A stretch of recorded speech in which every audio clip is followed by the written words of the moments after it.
de 5 ans, nous pouvons faire un saut au moins de 100 ans pour nous retrouver dans les années 1950 au moins et continuer de travailler ainsi. Je le dis, ça peut faire rire, mais c'est la réalité.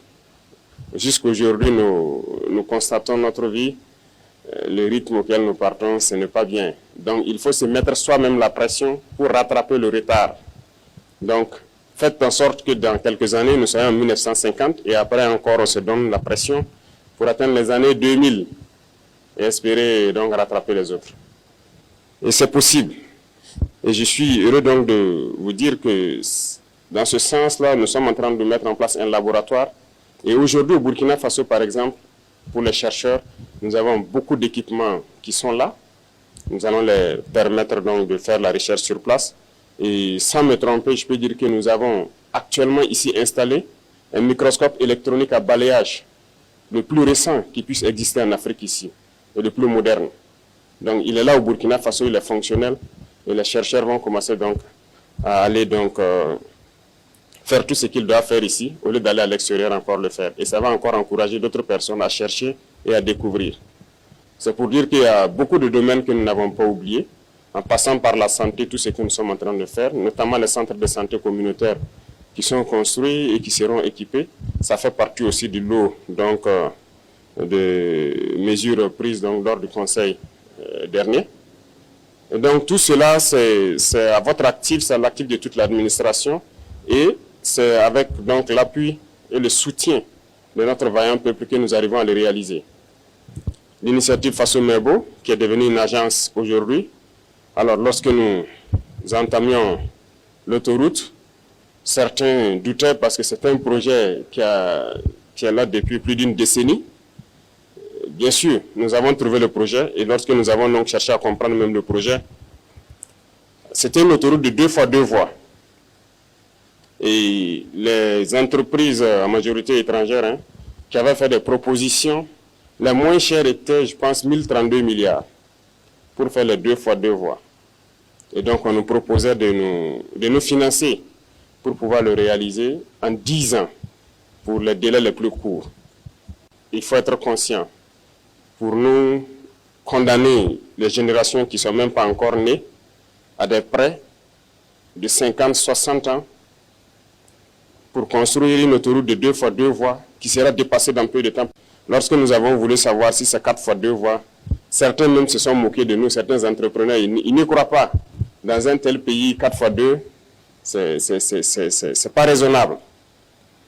Certains ont dit que ça devrait nous coûter plus de 3 000 milliards. Mais comme je dis, dans la révolution, c'est la responsabilité, c'est la conscience. On ne va pas rentrer dans ces schémas. Voilà pourquoi nous avons décidé de le faire nous-mêmes. Parce que nous avons confiance en nos jeunes ingénieurs, nous avons confiance au potentiel des Burkinabés. Nous avons donc cherché des équipements de tout ordre. Aujourd'hui, sur ce chantier, je peux dire que le chantier il est unique en Afrique. Il n'y a pas un chantier d'autoroute pareil qui mobilise autant de monde, autant d'équipements. Il n'y en a pas.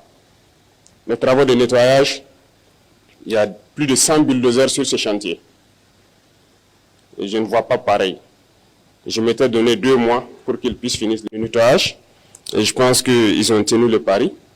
Nous sommes à 40 jours, ils ont déjà fait plus de 70% du nettoyage. Et le 15 février, s'il plaît à Dieu, ils auront fini. Ce qui veut dire que le rythme aussi, il n'y en a pas pareil en Afrique. Et nous allons finir, c'est un défi, nous allons finir dans un délai que personne ne va croire. Parce que nous avons déjà tout à notre disposition. Toutes les machines, tout le nécessaire est là. Il ne nous reste que le carburant et le bitume à payer. Sinon, tout le nécessaire est là. Ce qui veut dire que nous allons poursuivre parce qu'il y a beaucoup d'autres autoroutes qui doivent être lancées en 2026 et dont les travaux doivent commencer également.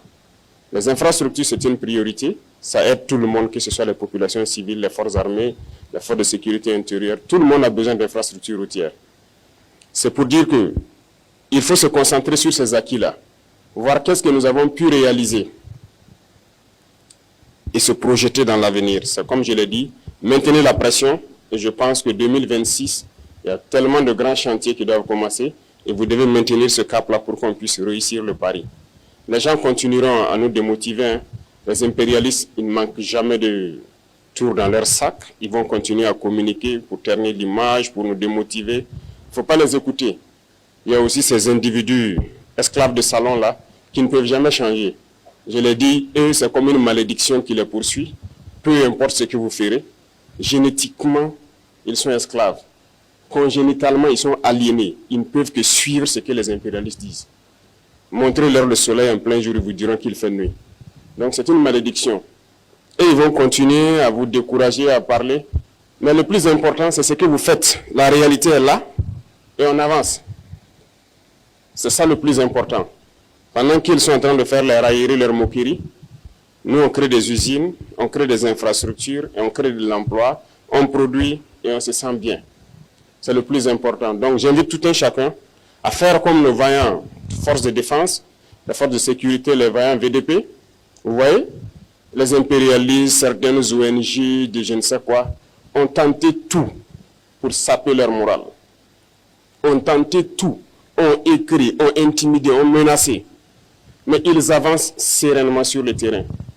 Aujourd'hui, certains peut-être sont fatigués, ils ne parlent plus d'eux, parce que le résultat est là.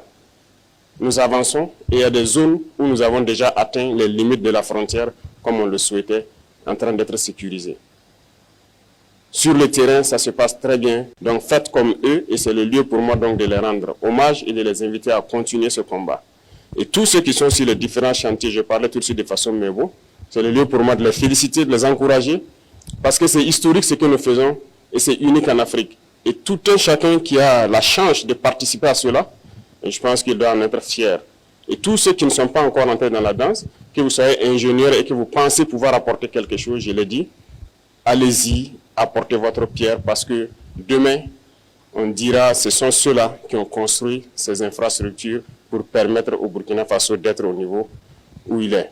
Donc, merci beaucoup. Je vous souhaite encore bon courage parce que le courage, vous en avez tous besoin. Le courage, vous en avez besoin pour transcender tout ce qui peut se dire. Bon courage à tous pour 2026. Je vous souhaite bonne chance encore dans tout ce que vous menez parce que vous en avez besoin. Et je souhaite que la santé soit au quotidien pour vous, pour vos familles, pour vos proches, pour vous permettre de travailler avec la tête libre. Merci beaucoup. Je vous souhaite une très bonne semaine et à très bientôt, s'il plaît à Dieu.